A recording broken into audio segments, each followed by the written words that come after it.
अस्सलामुअलैकुम। बोल न्यूज में मैं हूं जवाद कमर और मैं हूं आपके साथ अनम जुल्फिकार। हेडलाइंस आपने जानी। बुलेटिन का आगाज करते हुए आपको बताएंगे कि कराची वालों का दूसरा रोजा भी परेशानियों में गुजरा। सहरी से शुरू होने वाले मसाइल ने रात गए तक पीछा ना छोड़ा। पानी नहीं, गैस नहीं और बिजली भी नहीं।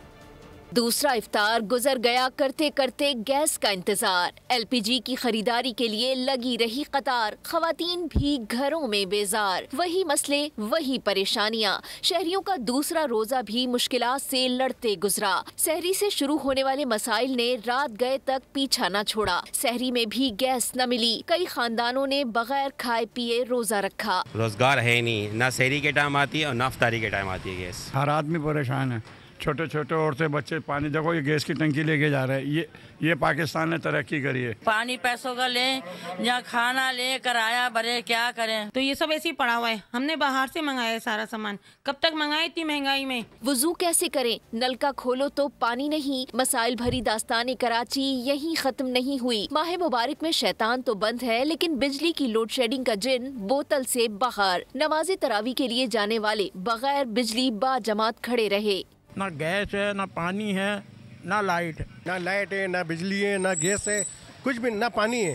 रमजान का महीना या पानी ही नहीं हमारे इलाके के अंदर। हाथ जोड़कर अपील करते हैं कि आपको अल्लाह रसूल का वास्ता कम से कम इस महीने में तो हम पर रहम कर दें आप। दूसरी जानिब मुतालिका इदारे अपनी कारकर्दगी के गुन गाते रहे। दावा करते रहे कि शहर में बिजली भी भरपूर है, गैस फुल प्रेशर के साथ दस्तयाब है और पानी की भी कोई किल्लत नहीं।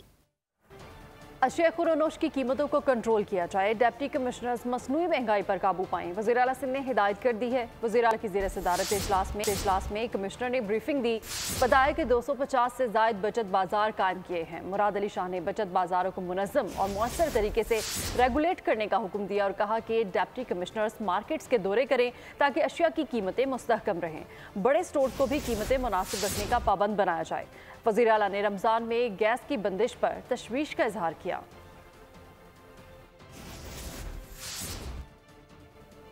कमिश्नर कराची की नाजायज मुनाफाखोरों के खिलाफ कार्रवाइयां नाकाम। रमजान मुबारक आते ही सरकारी निरखनामा हवा में उड़ा दिया गया। चीनी और अंडे की कीमतों में मनमाना इजाफा कर दिया गया। होलसेल में चीनी 5 रुपये, रिटेल में 10 रुपये फ़ी किलो महंगी, अंडे 20 रुपये दर्जन महंगे हो गए। कमिश्नर कराची हसन नकवी का कहना है कि वफाक सूबाई हुकूमतें चीनी की कीमत रेगुलेट करने की कोशिश कर रही हैं। 130 रुपये किलो चीनी की कीमत मुकर्रर है। हम हर दुकान तक तो नहीं पहुँच सकते। ये चीज़ें जैसे रमज़ान आता है हम देखते हैं कि होर्डर्स जो हैं ये एक्टिव हो जाते हैं। इनके खिलाफ इस पर क्या कार्रवाई की जा रही है? सेल एक्टिवेट हो गए हैं। हमने जोड़िया बाज़ार में भी एक कंप्लेंट सेल इस्टेब्लिश किया है। तमाम डीसीज़ के पास कंप्लेंट सेल इस्टेब्लिश होंगे। फेडरल गवर्नमेंट और प्रोविंशियल गवर्नमेंट मिल के सबसे पहले तो शुगर के प्राइसेस रेगुलेट करने की कोशिश कर रही हैं और उसमें 130 रुपीज़ पर केजी का एक रेट फिक्स किया गया, जिसके ऊपर सरकारी स्टॉल्स के ऊपर जो कि डिस्ट्रिक्ट एडमिनिस्ट्रेशन की मदद से इस्टेब्लिश किए जा रहे हैं, हर सब डिवीज़न में उस पर शुगर ये अवेलेबल की जाएगी। आपको पता है कि कराची का स्प्रेड बहुत ज़्यादा है और यहाँ पे रिटेल शॉप्स बहुत ज़्यादा हैं। जहाँ जहाँ हमारी आउटरीच होती है, जहाँ जहाँ हमारे मैजिस्ट्रेट्स ऑपरेट करते हैं, वो इंश्योर करते हैं कि वहाँ पे प्राइस लिस्ट फॉलो हो और उसमें ओवर प्राइसिंग करने पे जुर्माने और इवन अब तो कैद भी शुरू हो गई है। वज़ीर आला पंजाब टास्क फोर्स बराए जेल खाना जात के चेयरमैन राना मनान खान का लाहौर में कैंप जेल का अचानक दौरा। कैदियों के लिए फ्राहम अफ्तार के मयार को चेक किया। चेयरमैन टास्क फोर्स ने मुख्तलिफ बैरकों का दौरा किया। कैदियों से खाने के मयार से मुतालिक भी पूछा। कहा कि वज़ीर आला पंजाब मरीम नवाज की हिदायत पर महकमा जेल के अफसरान भी रोज़ाना की बुनियाद पर जेलों का दौरा कर रहे हैं।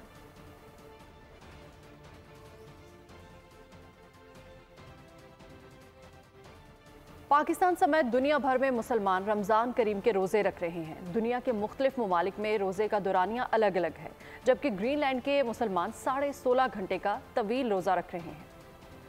1000 महीनों से अफजल रात का तोहफा लिए रमज़ान मेहमान बनकर आया तो मुस्लिम उम्मा ने मेज़बानी में कोई कसर ना छोड़ी। लोग मजहबी जोशो जज्बे से रोजे रख रहे हैं। मसाजिद में भी रौनक बढ़ गई। छोटे बड़े सब नमाज़े पंजगाना और तरावी अदा करते हैं।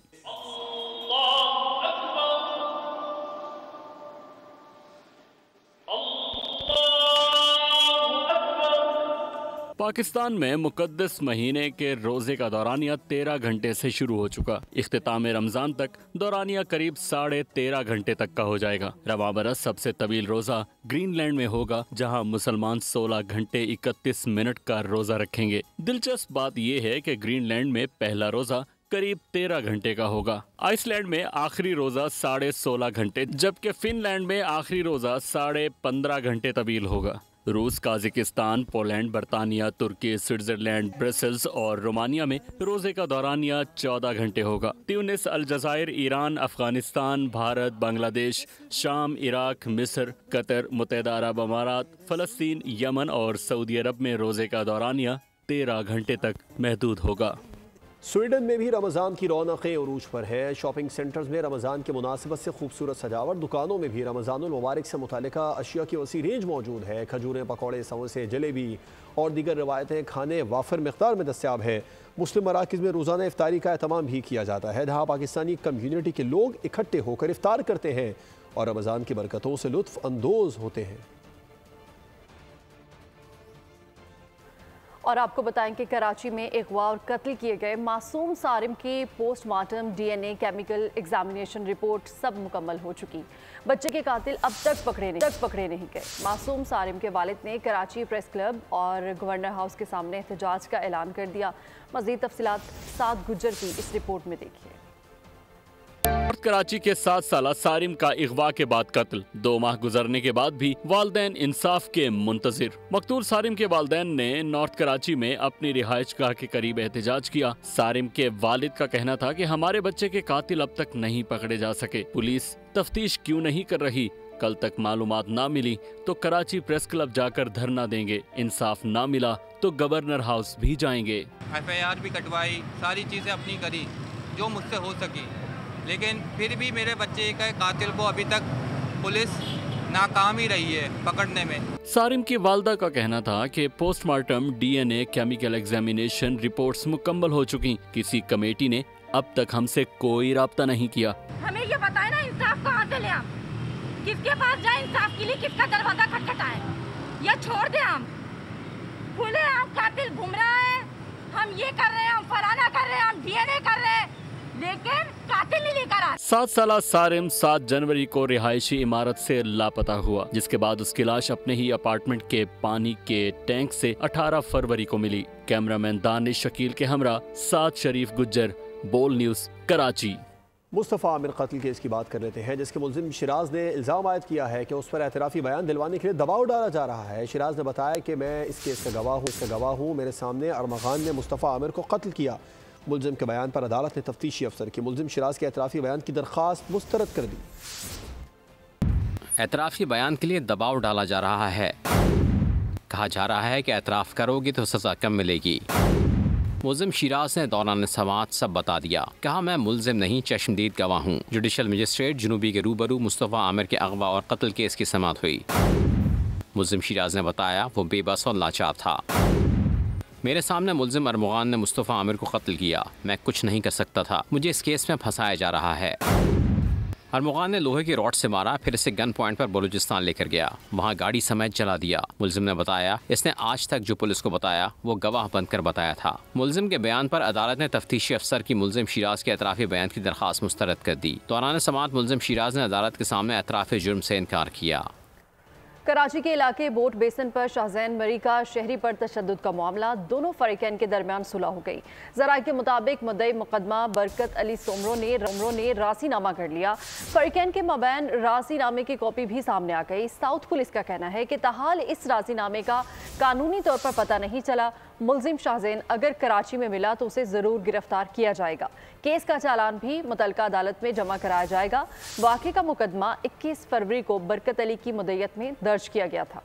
खेल के मैदान से खबर देंगे आपको। पाक न्यूजीलैंड सीरीज़ के लिए कौमी सिलेक्शन कमेटी ने T20 और वनडे स्क्वाड तश्कील दे दिया है। ज़राए के मुताबिक कौमी T20 वनडे स्क्वाड का ऐलान आज मुतवक्के है।